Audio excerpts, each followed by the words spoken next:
Greetings,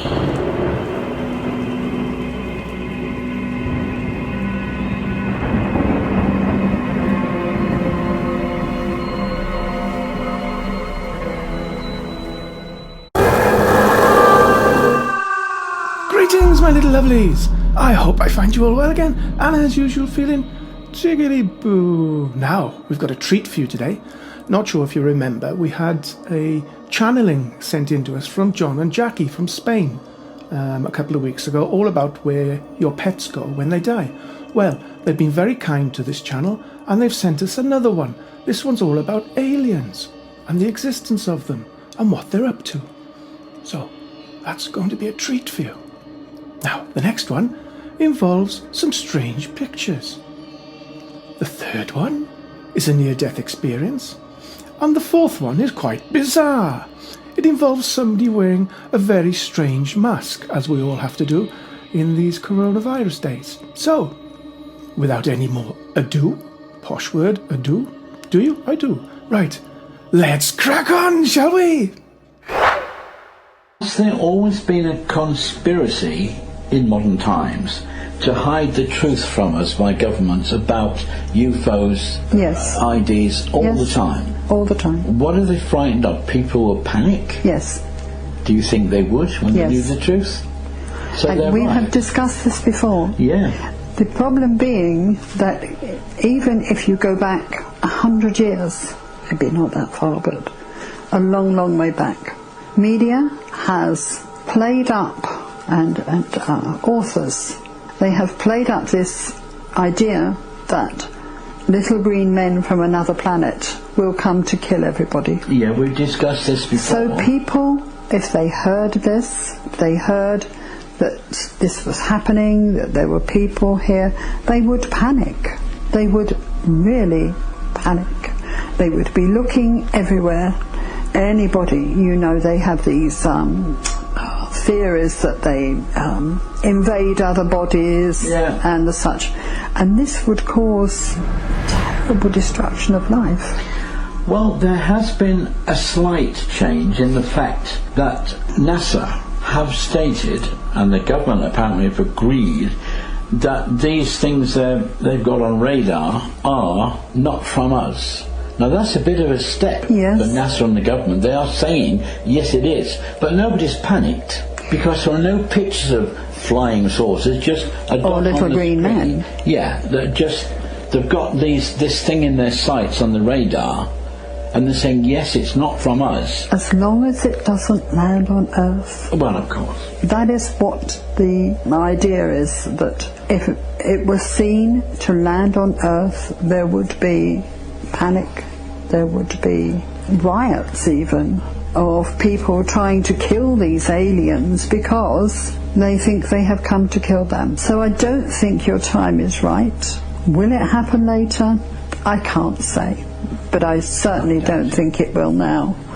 And whereas they might agree that there are things in the atmosphere that are unaccounted, they don't make a big to-do about it. Do you know, virtually everybody has got a high-class camera on their phone now, and yet you never see a clear picture of a UFO. Because they do not want you to. Not yet. So it's their doing. Of course. Nobody's ever been close enough to take a real picture. No. Then why does it show themselves at all? Sometimes it's accidental, sometimes it is just, don't forget us, we are here.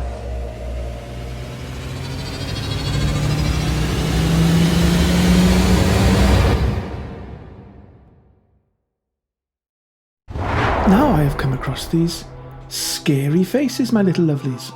What do you make of them?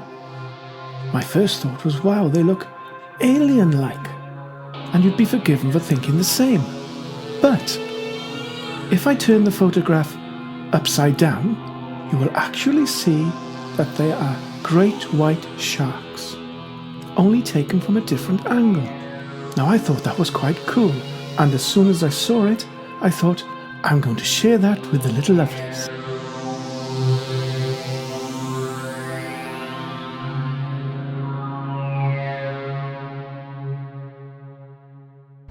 A woman who claims to have temporarily died in a kayaking accident believes life after death definitely exists. The woman, who is named Franciose, believes she caught a glimpse of the afterlife 17 years ago. According to her account, she stood on the brink of death during a kayak trip when her kayak tipped over.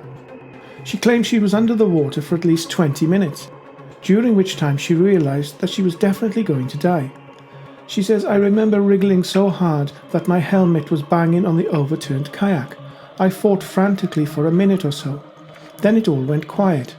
I stopped moving completely and felt at total peace. I heard a small voice say that it was fine, that I would die and that it's okay. I felt a lot better than okay," she said.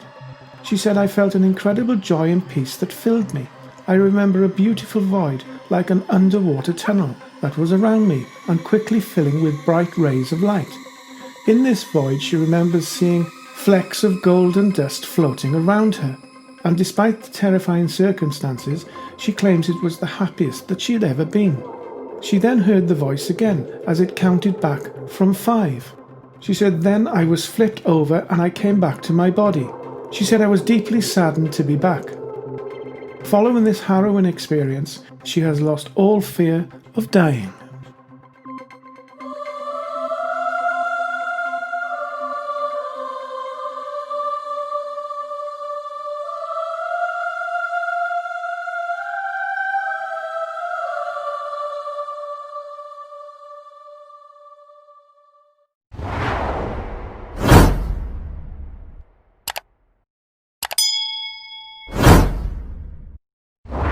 A man boarded a bus using a snake as a face covering.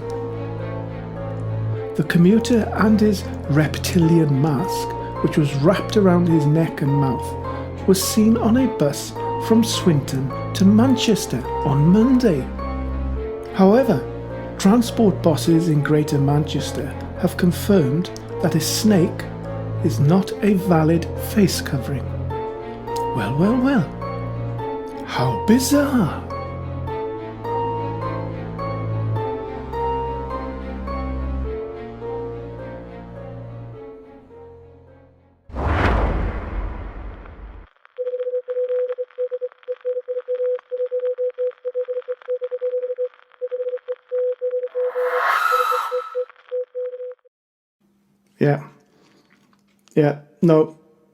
No, I don't make pizzas. No cheese and tomato pizzas. No, you've got the wrong number. You've come through to Weird World. Weird World, we make videos. Oh, you've heard of us. That's nice. No, I don't do chips. Get off the phone.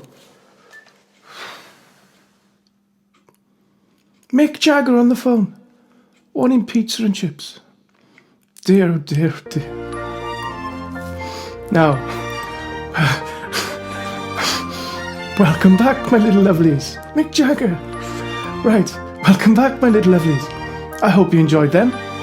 Our thanks to Jackie and John for sending the first one in to us. Very much appreciated. Now, if you've got any stories, send them in. That includes you, Mr. Jagger. You can send a story in as well. Right, I think that's more than enough nonsense from me for this show. So until next time, my little lovelies, take care and stay safe. Ta-ta, my little lovelies. Ta-ta.